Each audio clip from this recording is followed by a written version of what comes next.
Почитувана колешке, точно е, Македонија гори. Соочени сме со сериозни предизвици, но зошто се прави ова? И токму во овој период. Кога граѓаните се соочуваат со секојдневните екзистенцијални проблеми, намерата е да се дефокусира јавноста од проблемите со антимакедонскиот договор со Бугарија, неуставниот закон за јазици, 101 милиони евра за одложување за 71 ден, парите кои треба да се дадат за стратегијата за интеграција на мигрантите. Точно изгореа македонските шуми, рековме, некојаш може би ќе се вратат, меѓутоа загубените национални интереси никој пат нема да се вратат, односно неспособноста да се справат со пожарите кои направија сериозни проблеми во Македонија, неспособноста да се реши проблемот со депониите во Струга и Тетово. Тоа е основната причина зошто ние денес разговараме на ова тема.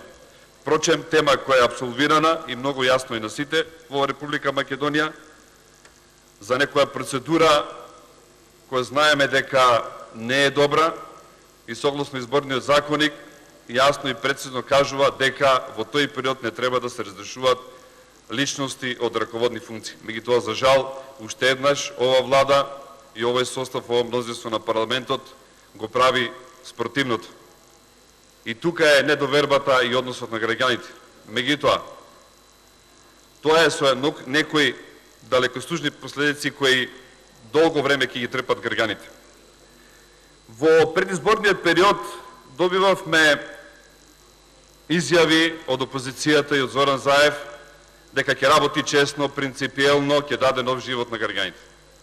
Обекаше дека доколку дојде на власт дека ќе победи, не победи, направи една хибридна коалиција која денес ќе ја трпиме и ќе биде со сериозни последици за граѓаните и за Република Македонија, дека кога ќе дојде на власт, за да биде честно и да биде секако што треба, еве, во однос на една соработка, изборот на јавниот победител ќе биде од делот на опозицијата и изборот ќе се прави со двотретинско мнозинство.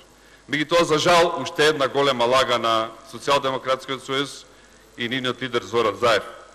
Во тој правец ние понудивме едно решение законско, каде што би се регулирала ова постапка, но тука гледаме во комисијата веќе при точка на дневен ред не доби поддршка од членовите на Социјалдемократскиот сојуз. Покажем уште еднаш на кој начин продолжува да владее Социјалдемократскиот сојуз, меѓутоа за жал на штета на граѓаните. Јас ќе кажам, колешка, многу во кажувте, шумите ќе ви се вратат, меѓутоа изгубените животи никој пат.